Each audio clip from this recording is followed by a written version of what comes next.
The fluctuating temperatures have left these nectarine buds here quite vulnerable, since they are already in full bloom.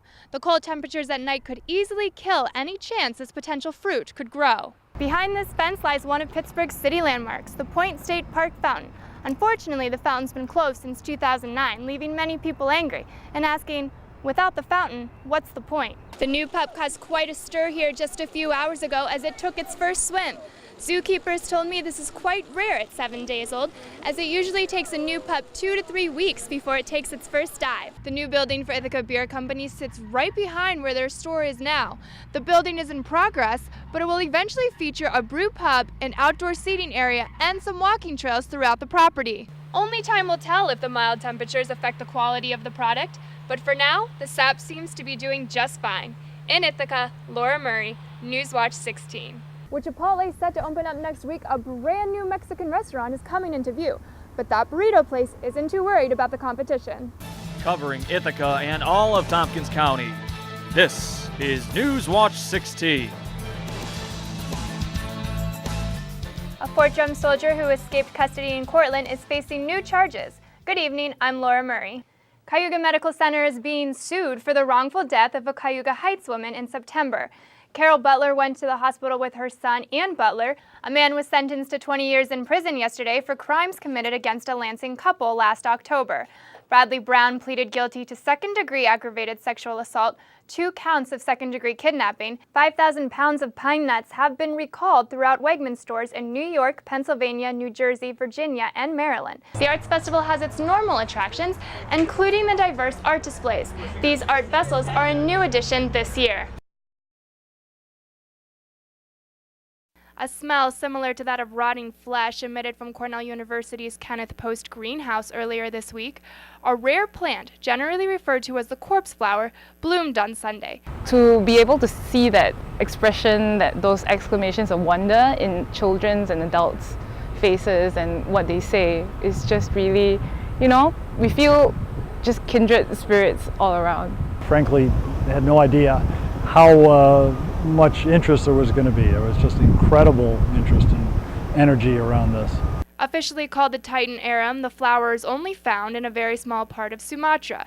To date, there have been only about 140 known cases of the plant blossoming in cultivation. We're really dealing with maybe one plant in cultivation, flowering maybe once a year or less. When the greenhouse first opened on Sunday, the line stretched halfway down Tower Road. People were not only eager to catch a glimpse of the rare plant, but they also wanted to smell that infamous odor. In addition to looking like rotting meat, this purple red from a distance looks like an eviscerated animal. It smells really very, very bad. A flower that takes 10 years to grow, open for 2 days would just produce such a mind-blowing diversity of scent.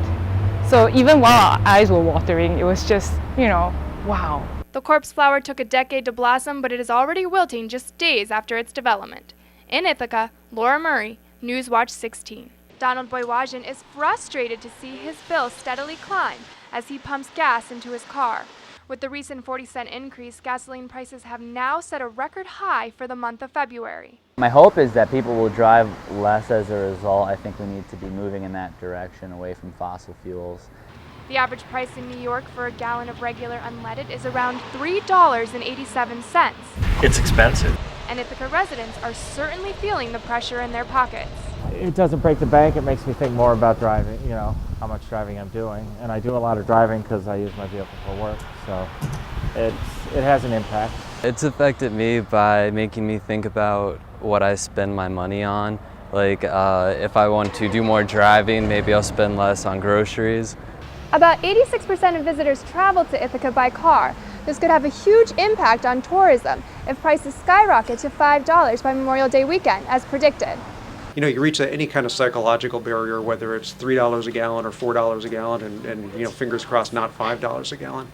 But at some point, people just say, enough, I've got to save money, I can't travel. And that's when it really adversely affects us. While our visitors continue to come in the same amount of numbers, they came from much shorter distances. So we lost business from 4, 5, 6 hour drive times. Well, we picked up an equal amount of business from anywhere from staycations, people in Ithaca deciding to vacation in Ithaca.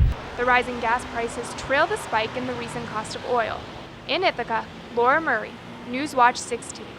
The town of Dryden is preparing to defend its ban on natural gas drilling before the Tompkins County Supreme Court on Friday. The Health and Human Services Committee of Tompkins County is proposing to sell the county's home health agency to HCR Home Care. New York's second largest public employees union adopted a new contract agreement today after the original agreement was voted down heavily. Coming up on Newswatch 16, is the snow here to stay? Newswatch 16's meteorologist Lee Carla gives us a look at what's in store. Lee, well, today was a beautiful day. We saw warmer temperatures than we're used to. Is this normal for November? It actually really isn't. The Community Mental Health Services Board celebrates its third annual awards ceremony this week. Quite the feast. Absolutely. All right, Lee, what can we expect for weather tomorrow morning? For all of us here at Newswatch 16, have a great night.